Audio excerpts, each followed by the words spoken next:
Well, I thought overall it was a great match from my side. Very solid, great intensity, great commitment to hit every ball, and I was very focused in the present moment. And I thought set in a break, and it was a break point for 5-2 up. I thought I could have done the job earlier, but credit to Roger for fighting through, and he's showed again why he's a competitor and champion. Somebody that never gives up, and when we got to the third set, obviously it was anybody's game, but I managed to regroup, managed to overcome that frustration of handing that tiebreak to him with 3 double faults in a crucial moment. But that sport, obviously under pressure, sometimes these things happen, and it's important to, as I said, regroup, bounce back, and focus on the next one. As you had lost the past 2 matches against him, was it even more special to win this one? Yeah, of course. I mean, it does definitely help the future encounters that I have with Roger. I've lost 2 matches in straight sets against him. He was a better player on the court, both in Shanghai and Dubai. So it's great that I managed to win this match on a big tournament, and to win it in a way that I felt like I was a better player on the court, and that definitely will help. And it's going to give me confidence, not just for future matches that I play against him, but just for Miami and the rest of the season. Novak, one thing that Jelena Jankovic had said earlier was that when she was serving for the match in the second set in her match, that the pressure was so great, she had so many nerves, she couldn't lift her arm. How do you deal with that pressure? And you had to deal as well in turning the match around, had the match, then had to deal with it in the second set, and then turned it back around. Can you just explain a little bit of how you have to, what you go through when you're trying to get to the finish line? Well, the experience of playing many matches on a big stage and of this importance definitely helps in these particular moments to know what to play, the right shot, and stay calm and committed not only to the next ball. But we're all humans. We all fall under pressure sometimes. It's completely normal, even though I've had so much experience. Roger as well. I mean, today in 3-2 in the third, he made a double fault to give me the break. So it does happen. It's normal on this level with this kind of intensity and competitive spirit that is out there. It happens that you fail sometimes, but as I said in the previous question, it's important to bounce back. It's important to regroup and let it go, and then move on to the next mission. Roger's number 2 behind you in the ranking, but you consider him today as clearly the most dangerous guy for you, the guy that you like the least to face? Well, he's definitely right at the top. One of the biggest rivals that I have, that I ever had since I started playing professionally. As a matter of fact, I mean, he's been always the ultimate challenge with Nadal. Depending on which surface I get to play, obviously Nadal on clay is the toughest one to beat, and Roger on the quicker surfaces. But because they've been so dominant over the years and so consistent and so confident on the court, it's very difficult to get into the mix and start winning titles against them. But I managed to start doing that in 2011, and that season gave me a huge boost of the confidence and self-belief that I can actually be number 1, that I can actually win against these guys. But we still keep on pushing moving the borders. We still keep on improving. I think all of us we are playing better than we did a few years ago, and it's because of these rivalries. And that's something that is special in our sport. Great, Roger. Excuse me. Novak. Sorry. No worries. What does a title like this mean to you when you look at the record and the stats? A milestone 50th career, record equaling 4th, first man since Federer to win this in 9 years, in back-to-back years. What do those sort of figures mean to you? Well, I'm going to look forward to get to Miami and have a dinner with Boris. I think it's on him this time. Surpass his 49th title. So it gives a little bit of special spice to this title. But no, of course, joking aside, it's a great milestone, and I don't take anything for granted. I don't take anything as a guarantee or something that just came from the life. I mean, I believe that I have to earn everything that I do, and this title today as well. I appreciate every moment that I spend on the court, and of course the milestone that I achieved today was a great motivation for me prior to this event. You know, I always try to look for additional motivation, because that's something that is necessary, especially if you're playing on the highest level. Similar kind of theme, Novak. Do you think you get enough credit for your achievements, given the bar that's raised by Roger and Rafa with, you know, the 14 Grand Slams and the 17? You've got 8, and you've got the 50 titles, and 3 out of the last 5 wins here at this tournament. Do you think you get enough credit?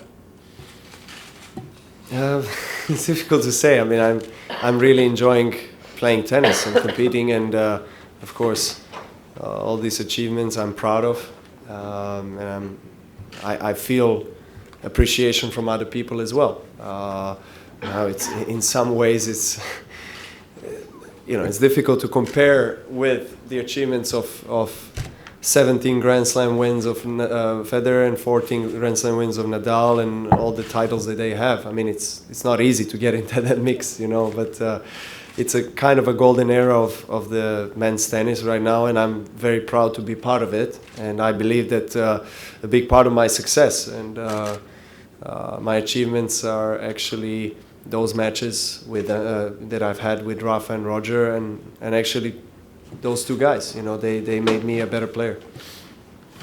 Along those lines, are watching the match and also following it on social media, and one of the things that kept coming through on my feed was how many of your fans felt that the crowd was rooting for Roger. When you hear so much of that, does it unnerve you at all? Are you thinking that they just want a third set, they want more tennis, or what goes through your mind when that's happening? Well, look, you know, with the first of all, with all the success that he had throughout his career, he's somebody that's been around the tour for so many years.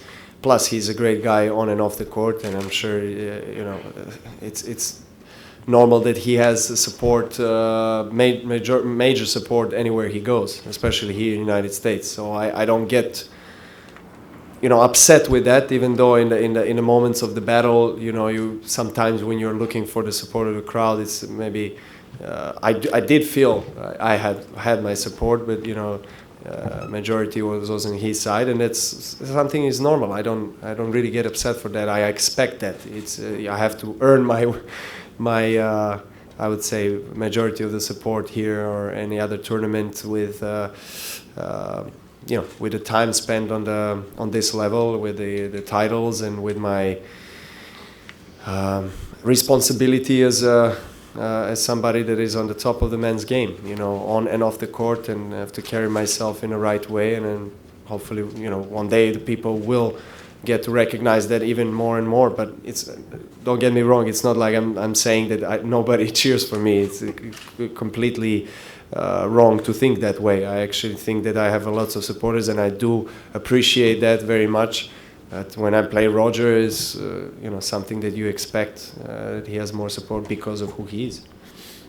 Yeah. Novak, the television cameras caught you after the tiebreaker, taking a sip of water, and your hand was shaking a little bit. I was just wondering if you were aware that that was happening, and if so, what it was. Yeah, it was exactly what you saw. So, yeah, it happens. I guess sometimes body has reactions and movements that you're not control of. But, you know, it was a tough tiebreaker for me. It was frustrating, and I just went through emotions. But I managed to calm down and, you know, get in the calmer kind of movement in the third set. So it was like panic or anger, or what is that happening? I don't know what to say. I mean, I can't identify the emotion that was behind it, but it was a little bit of everything. Obviously, knowing that I was so close to victory, making 3 double faults, pressure, it was all part of it. And as I said before, we're all humans. We all go through those emotions like everybody goes through on a daily basis. We just, because of the experience, because of the training of the mind and the body, we understand what it takes to calm yourself and get yourself in that zone where you want to be. My question was a little similar about when you got broken in the third set, spiking the ball and breaking the racket eventually. Does that help you clear your mind, or you don't do it really very often? Well, I'm trying to do that less, obviously, but I could tolerate the loss of the break in the second set, end of the second, and maybe a tie-break loss, but I couldn't tolerate that third break that I lost to love. But again, you go through this emotional ups and downs in a way, but. When I've done that, when I was finished with what I've done, I just said, okay, this is it. I let it go, and now I have to, focus and stand up in a minute and play my best. Great. Novak, on the flip side of that, what were the feelings that you had when Roger double faulted to lose serve in that fifth game? He's human as well. I felt huge relief, to be honest. Then I saw that I'm not the only one who is double faulting under pressure. But again, that was a huge game, 3-2. He was, I think, 40-15 up in that game. I managed to play some good points, got myself in a position to break, and then he handed me that break. But, in a way, if you look the big picture, I thought I deserved it in a way because I've really fought hard for it. Novak, would you say you're in the absolute prime of your career, and also how much do you think you can still improve? I am at the prime of my career, and I'm going to try to use every part of this fact to stay where I am and to fight for as many major titles as possible.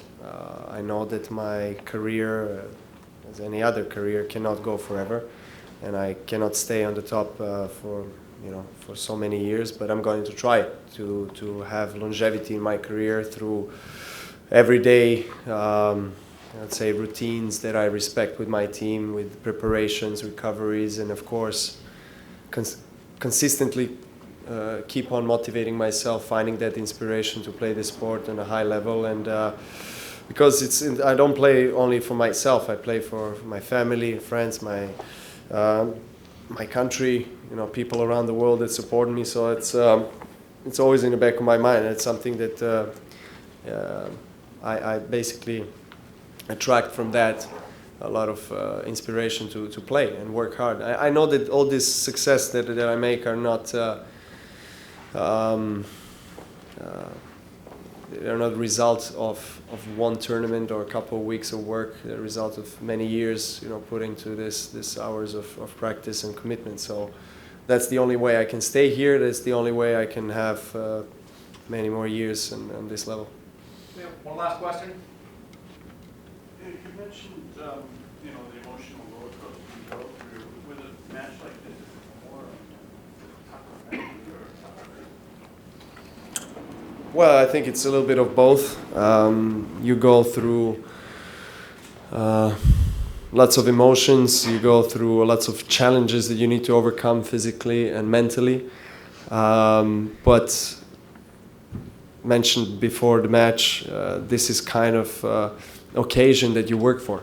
That's this particular matches, finals of one of the biggest events on the tour.